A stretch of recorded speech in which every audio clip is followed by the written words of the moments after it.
Hello everyone, welcome to my channel. तो भाई अब हम बात करेंगे हमारी यूनिट 6 जो कि साइकोलॉजी के अंदर चली हुई है उसके नेक्स्ट टॉपिक की। तो नेक्स्ट टॉपिक के अंदर हमारी आ जाती है पिछली जो प्रीवियस वीडियो थी उसके अंदर हमने सारी के सारी थ्योरी की थी हमारी कंप्लीट। तो अब हम करेंगे पर्सनैलिटी एंड नर्स। तो भाई नर्स की कैसी पर्सनैलिटी होनी चाहिए, क्योंकि ये जो सारी की सारी चीज़ें जो हम साइकोलॉजी के अंदर डिस्कस कर रहे हैं ये सभी हम नर्स के लिए ही डिस्कस कर रहे हैं। ठीक है, कि नर्स जो है उसको साइकोलॉजिकल कैसा होना चाहिए, नर्स की साइकोलॉजी कैसी होनी चाहिए, नर्स के अंदर कौन कौन से गुण होने चाहिए। ठीक है, तो इसमें जो हम सारी चीज़ें हैं वो सारी की सारी नर्स के बेस को लेकर के चलते हैं और इसमें समझेंगे कि भी नर्स की जो पर्सनैलिटी है उसके साथ क्या क्या जुड़ाव उसका होना चाहिए। तो इसमें इन्होंने बताया पर्सनैलिटी एंड नर्स, तो इसमें बताया an understanding of personality will help a nurse to predict her behaviour as well as the behaviour of other. तो इनका कहने का मतलब ये है कि जो एक नर्स है तो उसका व्यक्तित्व कैसा होना चाहिए। तो उन्होंने बताया कि जो भी पर्सनैलिटी है ना, पर्सनैलिटी की जो समझ होती है वो नर्स को अपने और किसी दूसरे के साथ जो व्यवहार करती है तो उसका जो अंदाज़ा लगाने में जो है बहुत ज़्यादा हेल्प करेगी। अगर जो नर्स जो है ना, नर्स के अंदर अगर समझदारी है, यानी कि एक समझदार नर्स है, तो वो अपनी पर्सनैलिटी को और दूसरों की पर्सनैलिटी को समझने में उसे बहुत ज़्यादा हेल्प मिलती है। ठीक है, तो पर्सनैलिटी से वो अंदाज़ा लगा सकती है कि ये जो इंसान है या ये जो पेशेंट है इसे क्या दिक्कत है और किस तरीके की प्रॉब्लम इसमें के अंदर चल रही है। ठीक है, और किस तरीके का उसका जो व्यवहार है वो चल रहा है। तो नेक्स्ट इन्होंने बताया major discuss of life depend upon this. तो वही हमारी जो जीवन है, तो जीवन की जो सबसे ज़रूरी जो हमारे जो डिसीजन होते हैं तो वो सारे के सारे हमारी किसी चीज़ पर निर्भर करते हैं, यानी कि हमारी पर्सनैलिटी पर निर्भर करते हैं। तो पर्सनैलिटी के अंदर सिर्फ फिजिकल अपीयरेंस नहीं होती है, हमारी जो मेंटली जो चीज़ें होती हैं वो भी हमारी पर्सनैलिटी के अंदर ही आती हैं। ठीक है, तो इसमें इन्होंने बताया कि नर्स का जो है, नर्स की जो पर्सनैलिटी होती है उसमें इतनी समझ होनी चाहिए कि नर्स जो है वो अपना व्यक्तित्व और जो दूसरे होते हैं उनके व्यक्तित्व को समझे और उनका जो व्यवहार होता है उसको समझने में उसको बहुत ज़्यादा हेल्प मिलेगी कि दूसरा जो व्यवहार कर रहा है वो किस तरीके से कर रहा है। और जो जीवन में जो सबसे महत्वपूर्ण डिसीजन लेते हैं वो हमारे पर्सनैलिटी की समझ पर ही डिपेंड करते हैं। ठीक है, तो ये यहाँ से आपने शुरू करना है। ये जो पैराग्राफ है ये प्रीवियस वीडियो के अंदर हमारा हो चुका है। तो नेक्स्ट देखते हैं हम इसके अंदर आगे। तो भाई इसमें इन्होंने बताया है कि knowledge knowledge selection of career spouse. ठीक है, और जो हमारे colleges her relationship with friends and relative depend upon the expectations of their behaviour from the understanding of their personalities. तो वही इसमें नर्स के बारे में बताया है। उदाहरण के तौर पर इन्होंने ये चीज़ें बताई हैं कि वे अपने कैरियर को लेकर के, अपना जो स्पाउस यानी कि जो जीवन साथी होता है उसको लेकर के, और अपने जो कलीग्स वगैरह जो होते हैं यानी कि साथ काम करने वाले जो होते हैं, तो हर relationship is friends of relative depend upon the expectation. तो वही उनका जो ज्ञान है ना, मतलब कि उनको अगर वो चूज़ करेगी यानी कि जीवन साथी चूज़ करना है, कैरियर चूज़ करना है, ठीक है, और किसी भी तरीके के जो जिनके साथ हमने काम करना है, अगर इस तरीके का चुनाव अगर उसने करना है तो उसका जो ज्ञान है यानी कि उसको उसकी जो नॉलेज है, ठीक है, वो बहुत ज़्यादा महत्वपूर्ण होती है इस मामले में। अगर उसे नॉलेज नहीं किसी चीज़ की तो फिर उसके चुनाव भी सारे गलत ही होंगे, जब उसे सही गलत का पता ही नहीं होगा कि भी कौन चीज़ें, कौन इंसान कैसा है, किसकी पर्सनैलिटी कैसी है, पर्सनैलिटी के अंदर कौन कौन सी क्वालिटी है जो उसके अंदर है। ठीक है, तो ये सारी चीज़ें उसके अंदर आ जाती हैं। और वही जो फ्रेंड्स वगैरह रिलेटिव है डिपेंड ऑन, तो इसमें जितने भी यार दोस्त होते हैं या फिर जो रिश्तेदार होते हैं उनके साथ जो भी उसका जो रिश्ता होता है तो वो उसकी पर्सनैलिटी की समझ के आधार पर ही सारी की सारी चीज़ें होती हैं कि उस इंसान के जीवन में किस तरीके के रिश्ते हैं, किस तरीके के उसने दोस्त बना रखे हैं, तो उसकी पर्सनैलिटी पर डिपेंड करता है, उसके बिहेवियर पर डिपेंड करता है और उसकी समझ के आधार पर ही उनके साथ जो व्यवहार है और उसकी उनकी जो सारी की सारी एक्सपेक्टेशन है उस पर ही निर्भर करते हैं। यानी कि कहते हैं ना कि जो इंसान जैसा होगा उसके ऐसे ही यार दोस्त होते हैं। तो इसका मतलब यही है कि जो इंसान जिस तरीके का होता है, जिस तरीके की उसमें समझ होती है, जिस तरीके का वो चुनाव करता है और जिस तरीके की उसके अंदर व्यवहार करने की क्षमता होती है या फिर वो अपेक्षाएं रखता है, तो उस इंसान के उसी तरीके के दोस्त और उसी तरीके के जो रिश्तेदार हैं वो मिलते हैं। ठीक है, और जो उनसे मेल नहीं खाते वो उन यार दोस्तों को भी छोड़ देता है और रिश्तेदारों के साथ भी जो उनसे मेल नहीं खाते उन रिश्तेदारों को भी वो छोड़ देते हैं, या कम बनती है या सिर्फ फॉर्मेलिटी निभाते हैं। ठीक है, तो हर इंसान के साथ होता है, हर इंसान की जो पर्सनैलिटी होती है वो उसी के हिसाब से डिपेंड करता है कि वो किस तरीके के इंसान, किस तरीके की पर्सनैलिटी उसकी खुद की और किस तरीके की पर्सनैलिटी जो है वो अपने लिए चुनता है। ठीक है, नेक्स्ट इसमें इन्होंने दिया है ए successful nurse will have strong and pleasing personality beside processing such professional quality of integrity, dignity, mental ability, posse or self-confidence and dependability, and must have personal quality and sympathy and understanding, friendlessness and the adaptability। ठीक है, तो इसके अंदर adaptability जो हमारी रहती है, तो इसमें सारा का सारा एक जो सक्सेसफुल नर्स है उसके अंदर वही इतने सारे गुण होने चाहिए जितने इन्होंने गिनवाए हैं। तो इन्होंने बताया कि एक जो सक्सेसफुल जो नर्स होती है उसकी जो पर्सनैलिटी होती है सबसे पहले कैसी होनी चाहिए, स्ट्रॉन्ग पर्सनैलिटी होनी चाहिए और जो है प्लेजिंग पर्सनैलिटी होनी चाहिए, आकर्षक होनी चाहिए। ठीक है, दिखने में बहुत ही आकर्षक होनी चाहिए, उसकी पर्सनैलिटी रहन सहन ऐसे होना चाहिए कि वो बहुत ही ज़्यादा सशक्त भी हो और बहुत ही ज़्यादा आकर्षक भी हो। ठीक है। नेक्स्ट जो कौन सी पर्सनैलिटी गिना दी है इसमें, क्वालिटी जो उसकी गिनाई है कि भाई उसके अंदर ईमानदारी होनी चाहिए, यानी कि जो क्वालिटी इंटीग्रिटी डिग्निटी, ईमानदारी हो, गरिमा हो, उसकी जो मेंटल एबिलिटी है वो बहुत अच्छी होनी चाहिए। ठीक है। और मेंटल एबिलिटी के साथ साथ उसके अंदर अपना जो संयम होता है, चीज़ों को कंट्रोल करना, आत्मविश्वास उसके अंदर पूरा का पूरा होना चाहिए, सहानुभूति यानी कि एम्पैथी जो होती है, सहानुभूति जैसी जो चीज़ें होती है वो उसके अंदर होनी चाहिए, समझ होनी चाहिए, मैत्रीपूर्ण व्यवहार होना चाहिए। ठीक है, कि वो भी सबके साथ जो है अच्छा व्यवहार करे। ठीक है। और दूसरों के साथ जो है मतलब कि मेल जोल करके चलने वाली होनी चाहिए। तो ये इसकी पर्सनैलिटी के गुण होते हैं जो कि सारे के सारे जो है वो नर्स के अंदर होने चाहिए। ठीक है। अडेप्टेबिलिटी यानी कि सबको अडेप्ट करके, यानी कि हर चीज़ पे रिजेक्शन ना करे, एडजस्ट करना सीखे थोड़ा सा। तो ये सारी की सारी जो क्वालिटी है ये नर्स की पर्सनैलिटी के अंदर होनी चाहिए।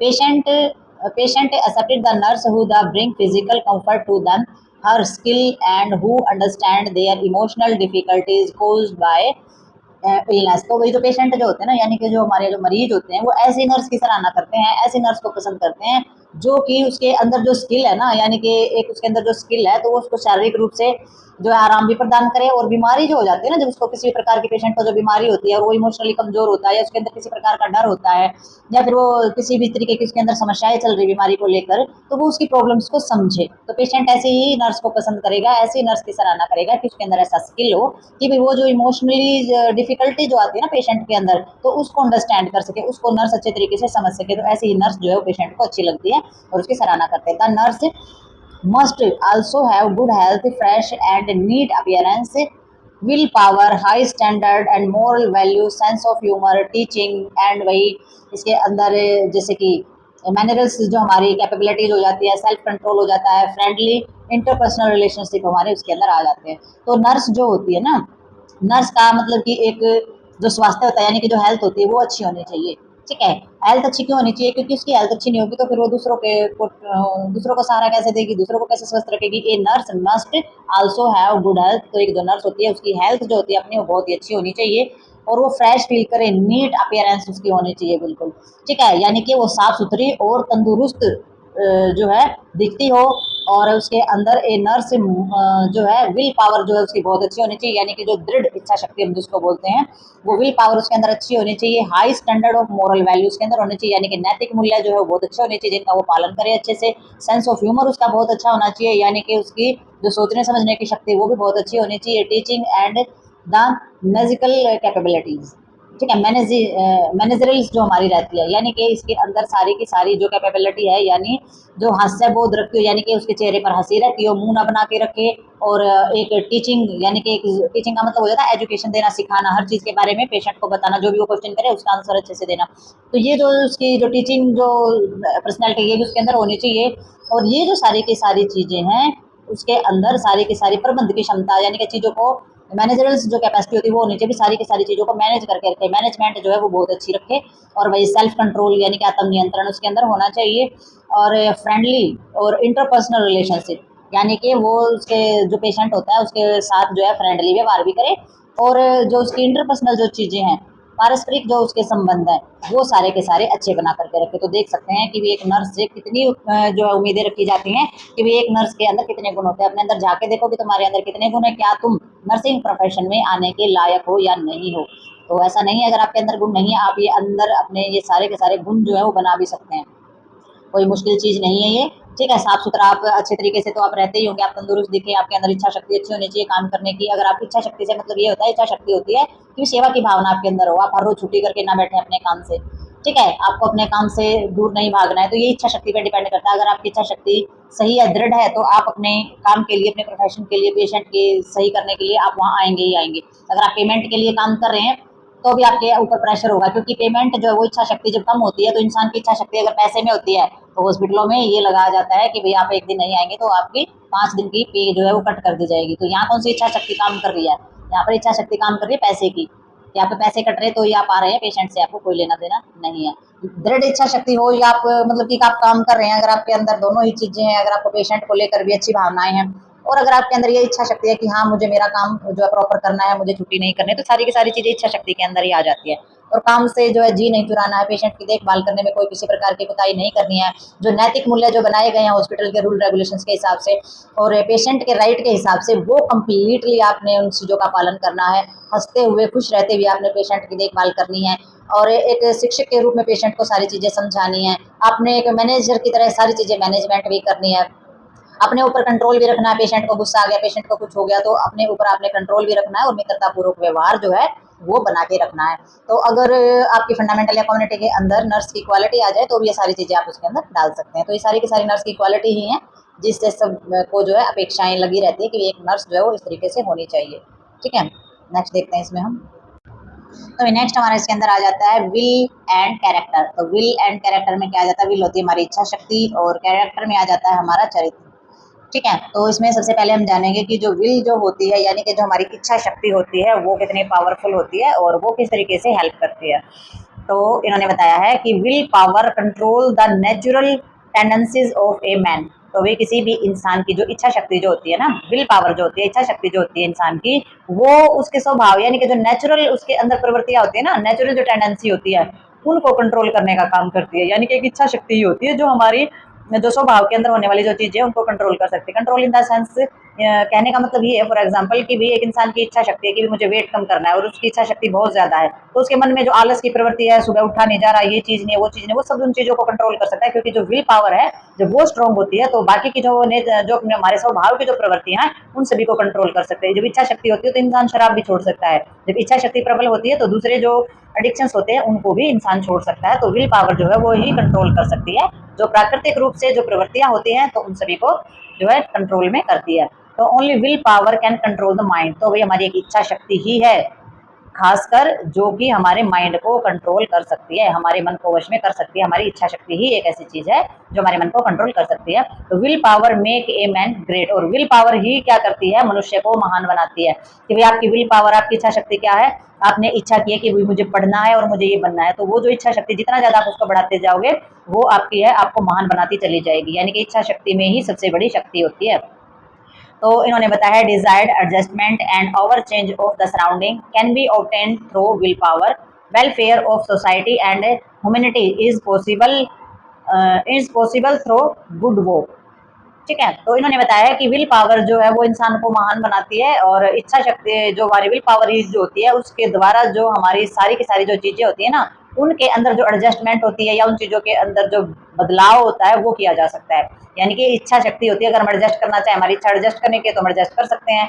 ठीक है, किसी चीज को अगर हम चेंज करना चाहें, अपने आसपास की चीजों को चेंज करना चाहें, हमारी इच्छा शक्ति है कि हम आसपास की चीजों में डिसिप्लिन क्रिएट करें, हम आसपास की चीजों को शांतिपूर्वक रखें, आसपास की चीजों को साफ करें, तो वो भी हम कर सकते हैं। तो विल पावर जो होती है, इच्छा शक्ति जो होती है उसमें बहुत बड़ी जो है जो विल पावर जो होती है उसमें बहुत ज्यादा शक्ति जो है इस तरीके की होती है।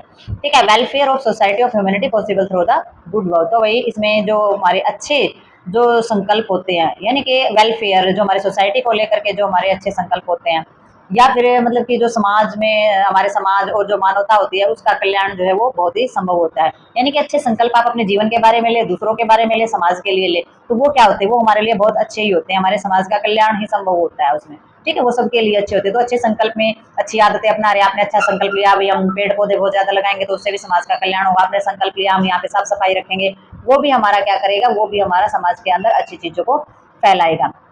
ठीक है, तो इसमें हमारा क्या रहता है, इसके अंदर हमारी जो चीजें हैं वो हमारी रहती हैं कि भाई इच्छा शक्ति जो है वही सबसे ज्यादा स्ट्रॉन्ग हमारी होती है।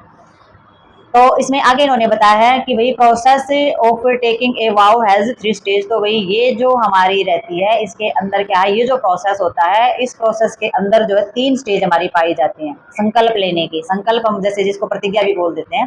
ठीक है, तो इसमें जो वाव्स है यानी कि जो प्रतिज्ञा है, जो संकल्प है हमारा, वो लेने की हमारी 3 स्टेज रहती हैं। Before taking a wow person stop all this desire temporary things, और वेरियस जो हमारे जो ऑप्शंस होते हैं या फिर अल्टीमेटली जो हमारे जो किसी भी तरीके का जो डिसाइड करते हैं हम। After this the wave is will power direct the person and the check and जैसे कि इसमें वेवरिंग्स माइंड हो जाता है, या फिर हमारा डिटर्मिनेशन हो जाता है, साइंस हो जाती है, सिविलाइजेशन हो जाती है, कल्चर हो जाता है, एक्सेट्रा चीजें इसके अंदर हमारी आ जाती हैं। तो इन्होंने बताया है कि भाई ये जो हमारा जो संकल्प लेने का जो हमारा जो स्टेज होती है वो हमारी 3 स्टेज होती हैं। और जब हम किसी भी तरीके की हम संकल्प लेते हैं, प्रतिज्ञा लेते हैं, तो उससे लेने से पहले जो इंसान जो होता है ना, वो एक मतलब कि उसका जो स्थायी रूप होता है, वो अपनी जो इच्छा शक्ति होती है यानी कि विल पावर होता है, उसको रोक देता है। ठीक है, तो उसको रोक देता है, तो अलग अलग हमारी क्या हो जाती है, इसमें वेरियस ऑप्शन यानी कि बहुत सारे जो विकल्प होते हैं उन पर विचार करता है। ठीक है, उन पर विचार करेगा कि भी जो मैं प्रतिज्ञा लेने जा रहा हूँ मैं उसे निभा भी सकता हूँ या नहीं सकता हूँ। तो इच्छा शक्ति क्यों क्या रोक देता है, इच्छा शक्ति, इच्छा तो कुछ और है, लेकिन उसको रोक करके वो संकल्प लेता है। संकल्प क्यों लेता है, क्योंकि जो जो उसका संकल्प लेने की जो इच्छा शक्ति है, वो बाकी की जो सारी चीजें होती है यानी कि मन की जो चीजें होती है, मन की जो इच्छाएं होती है, उन सभी को कंट्रोल कर लेता है। तो इसमें जो सारी की सारी जो इच्छाएं होती है उनको रोक देता है, और अलग अलग जो विकल्प होते हैं, जो ऑप्शन हमारे होते हैं, तो उन पर जो है वो विचार करता है, और लास्ट में क्या करता है, वो डिसाइड करता है, अल्टीमेटली जो है वो डिसाइड करता है, यानी कि लास्ट में वो निर्णय लेता है। ठीक है, और आफ्टर दिस यानी कि इसके बाद क्या होता है, इसके बाद हमारे वर्ब्स यानी कि जो प्रतिज्ञा होती है, will power direct person and the check the waverings mind of the determination. तो इसके बाद क्या रहता है, जो हमारी इसके बाद जो उसने प्रतिज्ञा ली है, जो उसने संकल्प लिया है, तो जो उसकी विल पावर है व्यक्ति की, तो उसको जो दिशा देती है, उसको डायरेक्शन देती है कि भाई जो संकल्प किया फिर उसे वही डायरेक्शन मिल जाती है, फिर वो उसको तोड़ नहीं सकता है, क्योंकि उसे पता है कि भी जो संकल्प लिया जाता है वो तोड़ा नहीं जाता, तो उसको जो है वो डायरेक्शन मिल जाती है, और उसी डायरेक्शन में वो काम करेगा सभी चीजों को छोड़ करके। ठीक है, और जो हमारा जो दृढ़ संकल्प जो उसने लिया है, तो उसके मन में जो डगमगाने वाली जो चीजें होती है ना, तो उन पे वो कंट्रोल कर लेता है, यानी कि जो उनका माइंड जो होता है ना, फिर वो डगमगाता नहीं है, वो जो है विल पावर जो है वो उसको स्ट्रॉन्ग करके रखती है कि नहीं, मैंने ये जो संकल्प लिया ये मैंने पूरा करना ही करना। प्रतिज्ञा जो होती है वो तोड़ी नहीं जाती, वचन जो होता है वो तोड़ा नहीं जाता, प्रॉमिस जो होता है वो तोड़ा नहीं जाता है। तो ये तो हमारी जो है परसेप्शन है बहुत पहले से कि भी ये जो शब्द होते हैं ये बने ही इसीलिए होते हैं कि जो हमने एक बार डिसाइड कर लिया उसको बीच में ब्रेक नहीं करना होता है। ठीक है, तो ये जो हमारी जो चीजें जो डिसाइड की जाती है, तो जो डगमगाने की जो चीजें होती है, तो उन पर कंट्रोल इसमें किया जाता है। जैसे कि साइंस है, सिविलाइजेशन है, यानी कि हमारी जो विज्ञान है, हमारी सभ्यता है, यानी कि कल्चर, हमारी जो संस्कृति है आदि जो है, वो सभी जो है सभी का जो डेवलप जो हुआ है, वो जो विकास हुआ है, वो सारा डिटर्मिनेशन ऑफ विल पावर, वो सारे की सारी उसकी दृढ़ संकल्प और इच्छा शक्ति से ही होता है। यानी कि हमारे विज्ञान, सभ्यता, संस्कृति आदि सभी चीजों का जो डेवलप है वो हमारा किससे होता है, हम जो प्रतिज्ञा लेते हैं और हमारी जो इच्छा शक्ति होती है उसी से ये सारी की सारी चीजें संभव होती है। It also generate it also generate of inventions of develops of talent. तो भाई जितने भी हमारे जो जनरेट हुए हैं, मतलब कि जितने भी हमारे जो आविष्कार हुए हैं किसी भी तरीके की, जो हमारी खोज हम जिसको बोल देते हैं, तो उनको ये जन्म देती है। क्या जनरेट कर रही है, ये हमारे इन्वेंशन। ठीक है, इन्वेंशन को जनरेट कर रही है, और जो हमारे टैलेंट है यानी कि जो हमारी प्रतिभा है, किसी के अंदर भी कोई भी टैलेंट है उसको भी विकसित करती है। तो इसके लिए भी इच्छा शक्ति की जरूरत होती है। किसी को डांस करने की इच्छा है, ठीक है, और वो डांस करता है, यानी कि उसकी जो इच्छा शक्ति बहुत प्रबल होती है, तो बहुत अच्छे से सीखता है, जगह जगह पर वो सीखने जाता है, प्रैक्टिस करता है, तो ये जो टैलेंट होता है ना वो फिर डेवलप होता चला जाता है, उसका विकास होता चला जाता है हमारा। ठीक है, और विल पावर से ही इन्वेंशन होते हैं। विल पावर अगर इच्छा शक्ति होती है, तो हमारी जितनी भी जिस भी प्रकार की खोज होती है, अगर उनके अंदर इच्छा नहीं होती, मोबाइल बनाने की, मशीनें बनाने की, कार गाड़ियां बनाने की, तो वो कैसे पूरी होती। तो ये जो सारी की सारी जो हमारी चीजें, ये हमारी विल पावर के कारण ही सारी की सारी चीजें जो है वो जनरेट होती है, तभी इन्वेंशन करते हैं जब इच्छा शक्ति जो है जागृत होती है।